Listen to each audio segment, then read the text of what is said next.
أعوذ بالله من الشيطان الرجيم بسم الله الرحمن الرحيم ولكم نصف ما ترك أزواجكم إن لم يكن لهن ولد فإن كان لهن ولد فلكم الربع مما تركن من بعد وصية يوصين بها أو دين ولهن الربع مما تركتم إن لم يكن لكم ولد فإن كان لكم ولد فلهن الثمن مما تركتم من بعد وصية توصون بها أو دين وإن كان رجل يورث كلالة أو امرأة وله وله أخ أو أخت فلكل واحد منهما السدس فإن كانوا أكثر من ذلك فهم شركاء في الثلث من بعد وصية يوصى بها أو دين غير مضار وصية من الله والله عليم حليم صدق الله العظيم رب اشرح لي صدري ويسر لي أمري واحلل عقدة من لساني يفقه قولي رب زدني علما رب زدني علما رب زدني علما اللهم صل على سيدنا ومولانا محمد وعلى آل محمد وبارك وسلم. معزز ناظرین اور عزیز ساتھیوں، اس وقت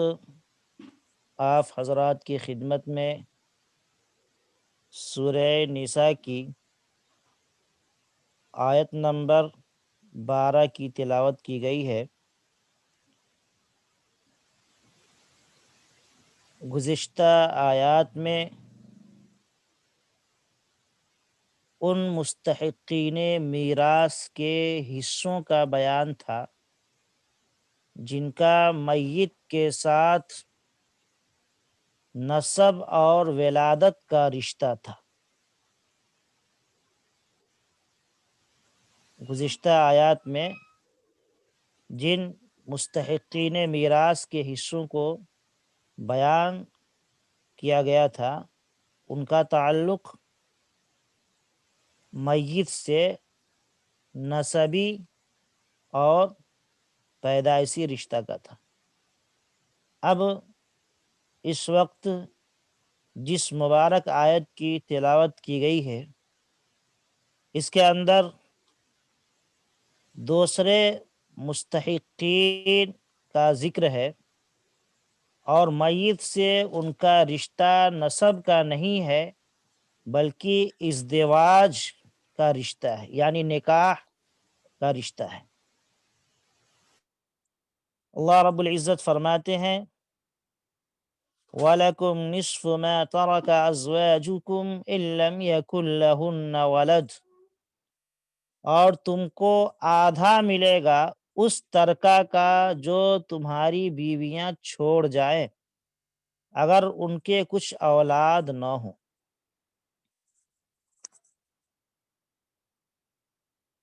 اس آیت مبارکہ میں اللہ رب العزت نے شوہر اور بیوی کے حصوں کو متعین فرمایا ہے اور پہلے شوہر کا حصہ بتایا ہے۔ اللہ فرماتے ہیں وَلَكُمْ نِصْفُ مَا تَرَكَ أَزْوَاجُكُمْ إِن لَّمْ يَكُن لَّهُنَّ وَلَدٌ، اور تم کو آدھا ملے گا اس ترکہ میں سے جو تمہاری بیویاں چھوڑ کر چلی جائیں۔ تو پہلے یہاں شوہر کے حصے کو اللہ رب العزت نے بیان فرمایا۔ وجہ اس کی یہ ہے کہ شوہر کے حصے کی اہمیت کو ظاہر کرنا ہے، کیونکہ عورت کی وفات کے بعد شوہر دوسرے گھر کا آدمی ہو جاتا ہے۔ اگر عورت اپنے میکے میں انتقال کی ہے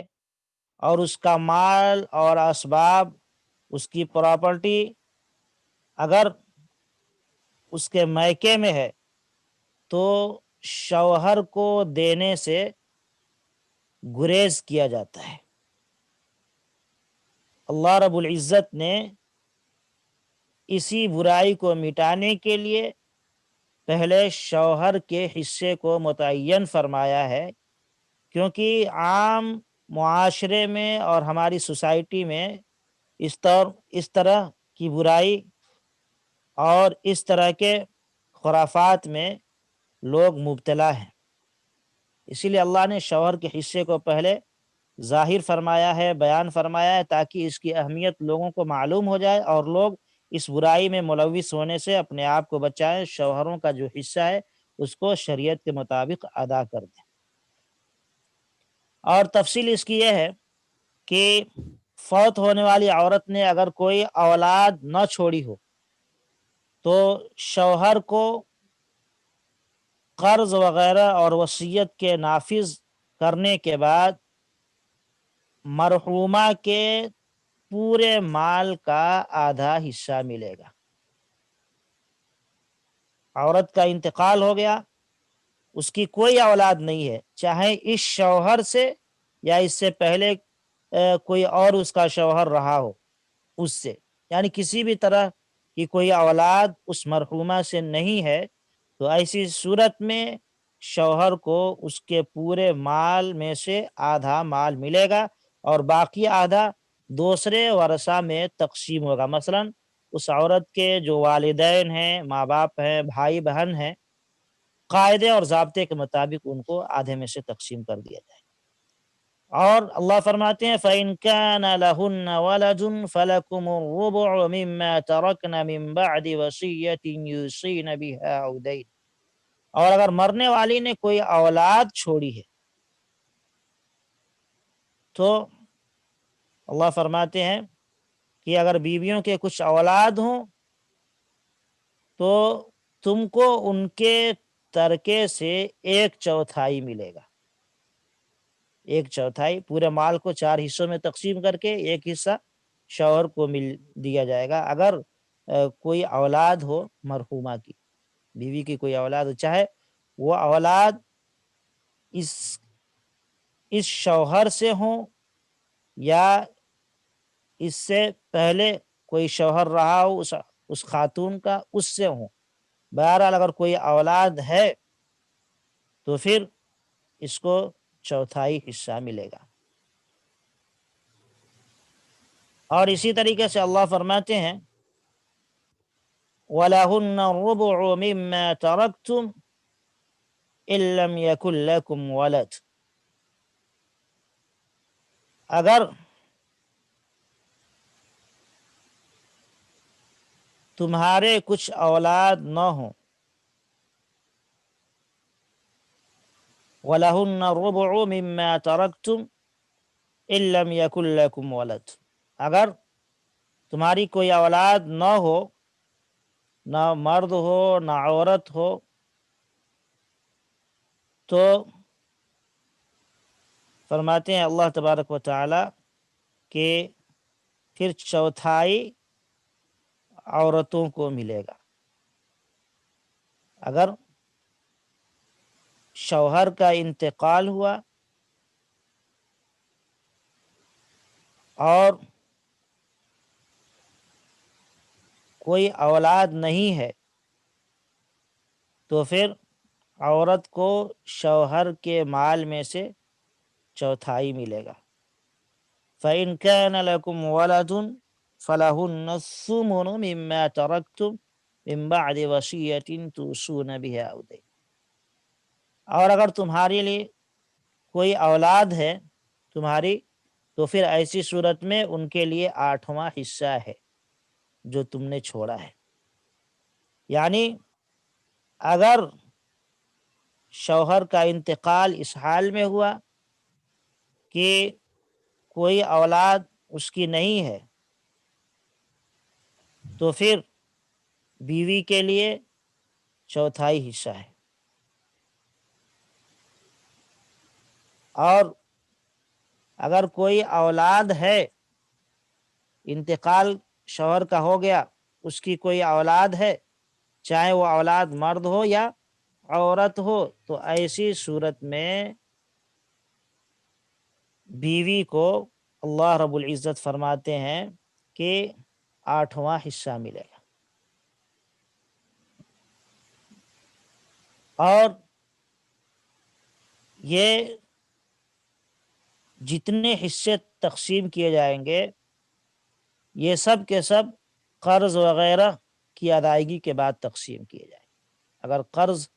وغیرہ ادا کرنے کے بعد، وصیت کو نافذ کرنے کے بعد مال بچ رہا ہے تو پھر تقسیم ہوگا، نہیں بچتا ہے تو تقسیم کا کوئی مسئلہ ہی نہیں ہے، پہلے قرضے کو ادا کیا جائے۔ اگر میاں بیوی میں سے مرنے والا شوہر ہے، اس نے کوئی اولاد نہیں چھوڑی، تو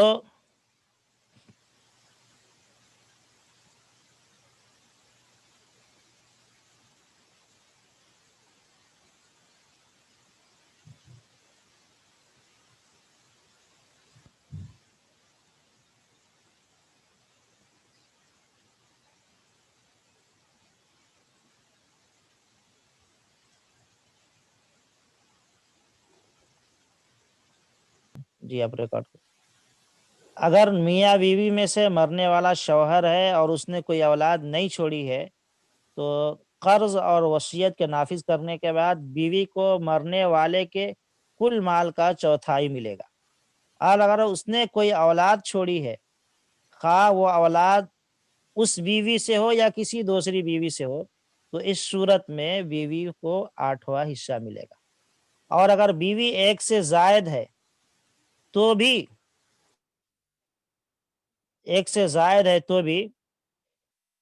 ایک بیوی کے حصے میں جتنی میراث آئے گی وہ ان سب بیویوں میں تقسیم کی جائے گی۔ یعنی ہر عورت کو چوتھائی اور 8واں حصہ نہیں ملے گا، بلکہ سب بیویاں چوتھائی اور 8ویں حصے میں شریک ہوں گی۔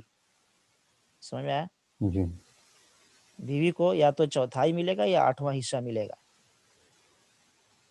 اگر ایک بیوی ہو تو ظاہر سی بات ہے چوتھائی مل جائے یا 8واں مل جائے۔ اگر ایک سے زائد ہوں، 2 ہوں، 3 ہوں، 4 ہوں، تو اسی چوتھائی میں یا 8ویں میں سب شریک ہوں گی، سب کو الگ الگ نہیں دیا جائے گا، اور برابر ان میں تقسیم ہوگا۔ یہاں ایک مسئلہ یہ دیکھنا ہوگا کہ بیوی کا مہر ادا ہو گیا ہے یا نہیں ہوا ہے۔ شوہر کا انتقال ہوا تو دیکھنا ہے کہ بیوی کا مہر ادا ہو گیا ہے یا نہیں ہوا ہے۔ اگر بیوی کا مہر ادا نہ کیا ہو تو دوسرے قرضوں کی طرح پہلے کل مال میں سے قرض ادا کیا جائے گا، یعنی بیوی کے مہر کو دیا جائے گا، اس کے بعد ترکہ تقسیم ہوگا، اور مہر لینے کے بعد عورت اپنی میراث کا حصہ بھی میراث میں حصہ دار ہونے کی وجہ سے وصول کر لے گی۔ سمجھ میں آیا؟ کیونکہ مہر جو اس کو مل رہا ہے وہ تو سمجھیں کہ شوہر کے ذمہ قرضہ تھا، اس نے ادا نہیں کیا تو قرض دے دیا گیا، اب اس کو الگ سے میراث میں سے جتنا حصہ بنتا ہے اتنے حصے کی وہ حقدار ہوگی اور وصول کر لے گی۔ اور اگر میت کا مال اتنا ہے کہ مہر ادا کرنے کے بعد کچھ نہیں بچتا، تو بھی دوسرے قرضوں کی طرح پورا مال مہر میں عورت کو دے دیا جائے گا اور کسی وارث کو کچھ حصہ نہیں ملے گا۔ مہر کی بڑی اہمیت ہے، لوگ ادا نہیں کرتے ہیں، اور دنیا سے جانے کے وقت میں وصیت بھی نہیں کرتے ہیں کہ میری بیوی کو میرے مال میں سے مہر دے دیا جائے۔ یہ سمجھ لیں کہ جس طرح دوسروں کا قرض ہوتا ہے اس کا ادا کرنا ضروری ہے، بعینہ ہی اسی طرح مہر اگر ادا نہیں کیا ہے تو یہ بھی ایک قرض ہے، اس کو ادا کرنا ضروری ہے۔ اب میاں بیوی کے حصوں کو بیان فرمانے کے بعد اللہ رب العزت نے یہاں کلالہ کے مسئلے کو ذکر فرمایا ہے۔ اللہ فرماتے ہیں وَإِنْ كَانَ رَجُلٌ يُورَثُ كَلَالَةً أَوْ امْرَأَةٌ وَلَهُ أَخٌ أَوْ أُخْتٌ فَلِكُلِّ وَاحِدٍ مِّنْهُمَا السُّدُسُ۔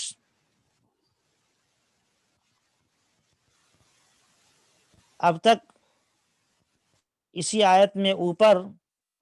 نسب اور ازدواج سے، نکاح سے جو رشتے پیدا ہوتے ہیں ان کے مختصر حقوق بیان کیا گیا۔ اب ایک الگ مسئلہ اسی آیت میں اللہ رب العزت بیان فرماتے ہیں کہ ایسا شخص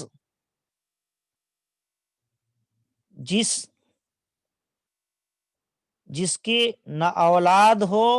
اور نہ والدین ہو دنیا میں،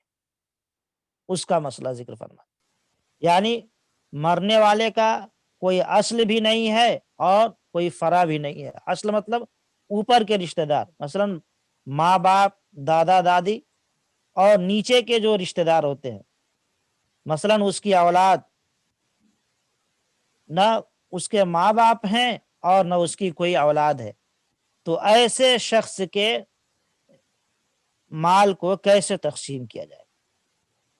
اس کو بیان فرماتے ہیں۔ ایسے شخص کو کلالہ کہتے ہیں۔ کلالہ، قرآن نے کلالہ کا لفظ استعمال فرمایا، فرماتے ہیں اللہ تبارک و تعالی اگر کوئی میت جس کی میراث دوسروں کو ملے گی، خواہ وہ میت مرد ہو یا عورت، ایسا ہو کہ جس کے نہ اصول ہوں، اصول کا مطلب یعنی باپ دادا، اور نہ فروع ہوں یعنی اولاد اور بیٹی کی اولاد،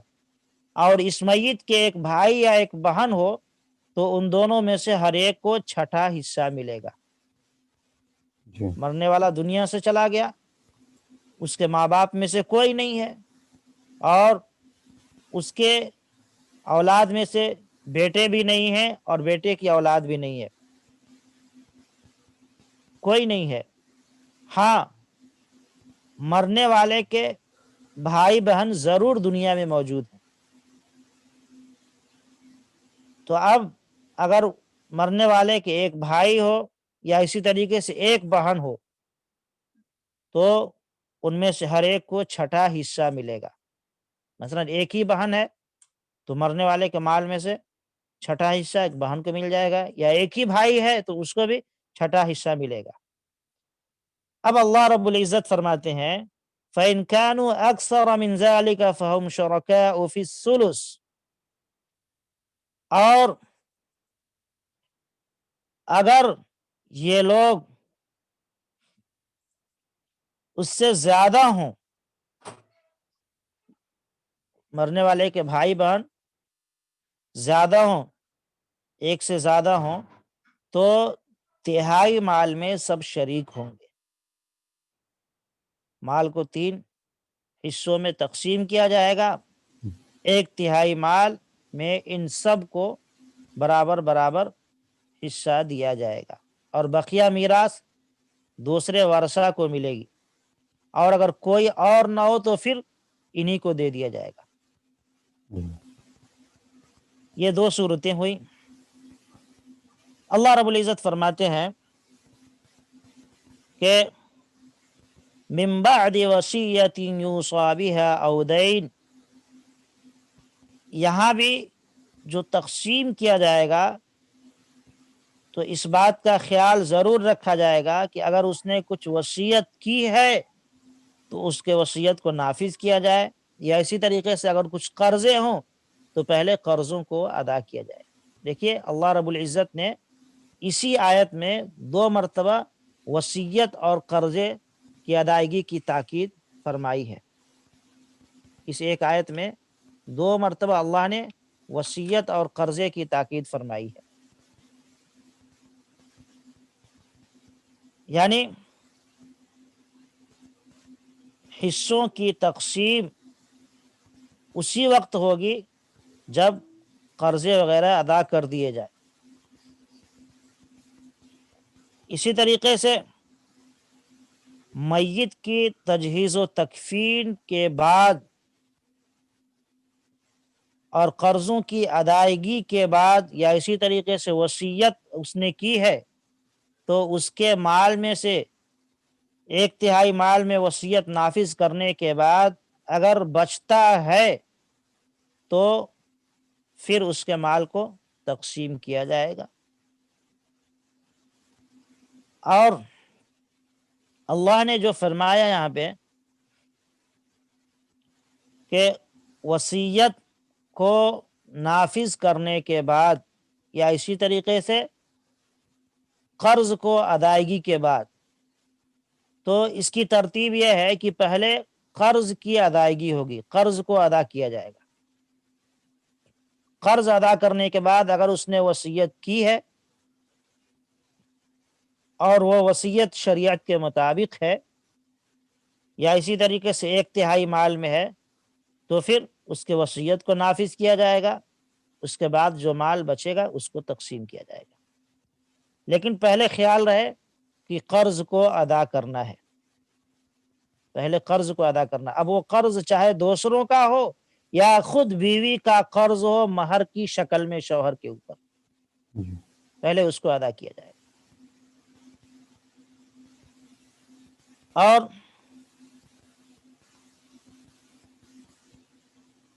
ان سب کی ادائیگی کے بعد جو مال بچے اس کو پھر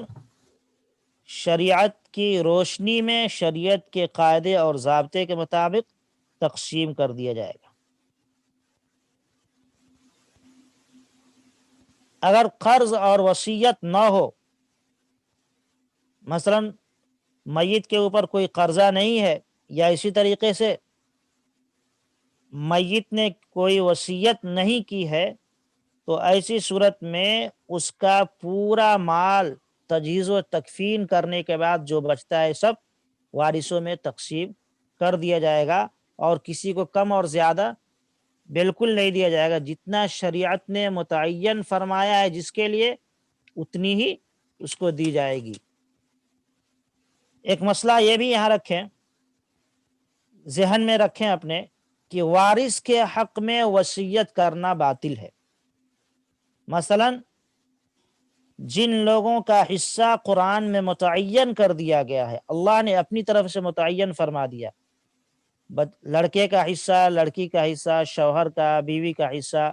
اسی طریقے سے ماں باپ کا حصہ، یعنی جن کے حصے متعین کر دیے گئے ہیں قرآن کے اندر، وہ وارث ہیں، ان کے حق میں وصیت نہیں کی جائے گی۔ اگر کسی نے وصیت بھی کر دی تو اس کی وصیت کا کچھ اعتبار نہیں ہوگا۔ وارثوں کو صرف میراث کا حصہ ملے گا، اس سے زیادہ کے مستحق نہیں ہے۔ حضور پاک صلی اللہ علیہ وسلم نے حجۃ الوداع کے موقع پہ ارشاد فرمایا تھا، ان اللہ قد اعطى کل ذی حق حقہ فلا وصیۃ لوارث۔ مشکات کے اندر یہ حدیث موجود ہے، ابو داؤد کے اندر بھی ہے، یعنی اللہ تعالیٰ نے ہر حقدار کو اس کا حق دے دیا ہے، لہٰذا کسی وارث کے حق میں کوئی وصیت معتبر نہیں۔ ہاں اگر دوسرے ورثہ اجازت دے دیں تو جس وارث کے لیے میت نے وصیت کی ہے اس میں اس کے حق میں وصیت نافذ کر کے باقی مال شرعی طور پر تقسیم کیا جائے تو اس میں کوئی حرج نہیں ہے۔ مثلا میت نے کسی ایک لڑکے کے بارے میں وصیت کر دی کہ اس کو میرے مرنے کے بعد اتنا مال دے دیا جائے، تو اب اگر اس کے سارے ورثہ اس پر راضی ہے اور اجازت دے رہے ہیں تو پھر اس کو اتنا مال دیا جائے گا، اور پھر وہ چونکہ وارث ہے تو جتنا شریعت نے متعین کیا ہے اس کا حصہ، اس کو الگ سے وہ حصہ بھی ملے گا۔ مسئلہ سمجھ میں آ گیا؟ جی مثلا کسی کے 3 لڑکے ہیں اور اس نے مرتے وقت وصیت کر دی کہ میرے مال میں سے 1/3 مال میرے چھوٹے بچے کو دے دیا جائے، تو اب اگر اس کے دونوں بھائی جو تین تین لڑکے ہیں، تینوں میں سے دونوں اگر راضی ہوتے ہیں دینے کے لیے، تو پھر تیسرے کو، چھوٹے کو ملے گا، اور اس کو میراث میں بھی حصہ ملے گا جتنا حصہ بنتا ہے۔ اور اگر دونوں راضی نہیں ہے دینے پہ، تو پھر یہ وصیت معتبر نہیں ہوگی، اور اس کو نہیں ملے گا، جتنا شریعت نے متعین کر دیا ہے اتنا ہی ملے گا۔ اللہ نے اخیر میں فرمایا ہے غیر مضارن، یعنی یہ قید اللہ نے اس اس لیے لگائی ہے کہ کوئی شخص اپنے وصیت کے ذریعے یا قرض کے ذریعے وارثوں کو نقصان پہنچانے کا ارادہ نہ کرے۔ جو وصیت کر رہا ہے یا اسی طریقے سے قرض وغیرہ ہے، تو ایسا نہ ہو کہ جھوٹ خواہ مخواہ وصیت کر دے جس سے نقصان ہو جائے وارثوں کو، یا اسی طریقے سے قرض کا اقرار کر لے جھوٹا کہ بھائی میرے اوپر فلاں کا اتنا قرض ہے، اس کو دے دیا جائے، دوسروں کو فائدہ پہنچانا چاہ رہا ہو، اپنے وارثوں کو نقصان پہنچانا چاہ رہا ہو۔ تو اگر نقصان کا ارادہ کر رہا ہے تو اسے ڈرنا چاہیے۔ اللہ فرماتے ہیں وصیۃ من اللہ، یہ اللہ کی طرف سے وصیت ہے، تاکید کی گئی ہے، اس پر عمل کرنا ضروری ہے۔ جیسے بہت سے لوگ ہوتے ہیں کہ وہ اپنی اولاد سے یا دوسرے وارثوں سے ناراض ہوتے ہیں، تو ان کا خیال ہوتا ہے کہ بھائی ہم دوسروں کے بارے میں وصیت کر دیں، یا اسی طریقے سے کوئی ان کا خاص دوست ہوتا ہے تو اس سے زیادہ محبت ہوتی ہے، تو انہوں نے سوچا کہ ہمارا وارث ہماری قدر نہیں کرتے ہیں، ہم سے لڑائی جھگڑا ہوتا ہے، تو اب مال ان کو مرنے کے بعد نہ ملے تو جھوٹا قرض کا اقرار کر لیا کہ فلاں دوست کا میرے اوپر اتنا قرضہ ہے، میں مر جاؤں تو میرے مال میں سے اس کا قرضہ ادا کر دیا جائے، حالانکہ وہ قرضہ کچھ بھی نہیں تھا، جھوٹا اقرار کر لیا، ہوں، وہ نہیں دینا چاہ رہا اپنے وارثوں کو۔ اللہ فرماتے ہیں ایسا نہ کرے، غیر مضار، نقصان پہنچانے کا ارادہ نہ کرے۔ یا اسی طریقے سے یہ کہہ دے کہ یہ مال جو میرے پاس ہے یہ میرا نہیں ہے، یہ دوسرے کی امانت ہے، اور اس کی نیت صرف یہ ہے کہ مرنے کے بعد میرے جو ورثہ ہے، میری اولاد ہے، ان کو نہ ملے۔ تو یہ سب صرف وارثین کو نقصان پہنچانے کا حیلہ اور بہانہ ہے، ایسا نہیں کرنا چاہیے۔ اللہ نے منع فرمایا وصیۃ من اللہ، اللہ فرماتے ہیں کہ جو حصے مقرر کر دیے گئے ہیں یہ سب کے سب ان کا ادا کرنا ضروری ہے، اللہ رب العالمین کی طرف سے ان کی تاکید کی گئی ہے، لہٰذا اس کی خلاف ورزی نہیں کرنی چاہیے۔ اللہ رب العالمین مزید فرماتے ہیں واللہ علیم حلیم، یعنی اللہ تعالیٰ سب جانتا ہے، اور اس نے اپنے علم سے ہر ایک کا حال جانتے ہوئے حصے مقرر فرمائے ہیں، لہذا جو احکام پر عمل کرے گا اللہ کے علم سے اس کی یہ نیکی باہر نہ ہوگی، اور جو خلاف ورزی کرے گا، اپنے وارثوں کو نقصان پہنچانے کا ارادہ کرے گا، جھوٹی وصیت کر دے یا جھوٹے قرضے کا اقرار کر کے اپنے وارثوں کو نقصان پہنچانے کا ارادہ کر لے، تو اللہ اس کو بھی دیکھ رہا ہے اور جان رہا ہے، اور اللہ اس سے ضرور اس پر اس کی پکڑ فرمائے گا۔ تو بہرحال اللہ تبارک و تعالی نے سب کے حصوں کو متعین فرمانے کے بعد اخیر میں غیر مضارن کہہ کر کے سب کو تاکید کر دیے کہ بھائی تم اپنے وارثوں کو محروم کرنے کی کوشش نہ کرنا، یا ان کو نقصان پہنچانے کی کوشش نہ کرنا، جتنا ہے اتنا ان کو مل جائے، اس کی تمہیں فکر ہونی چاہیے۔ اگر تم نے اس میں کچھ گڑبڑی کی، یا اس میں تمہاری نیت خراب ہو گئی کہ میں اپنی اولاد کو کچھ کم کر دوں کیونکہ وہ ہم سے جھگڑتے رہتے ہیں یا ہمارا خیال نہیں کرتے ہیں، یا دوسرے وارثوں کو میں محروم کر دوں اپنی زمین جائیداد سے، تو اللہ سب کچھ دیکھ رہا ہے، اس پر تمہاری پکڑ فرمائے گا۔ اللہ رب العزت پوری امت کو، پوری انسانیت کو قرآن پاک کے اس پیغام پر عمل کی توفیق نصیب فرمائے۔ سبحان اللہ وبحمدہ، سبحانک اللہم وبحمدک، ونشہد ان لا الہ الا انت، ونستغفرک ونتوب الیک۔ سبحان ربک رب العزت عما یصفون، وسلام علی المرسلین، والحمد للہ رب العالمین۔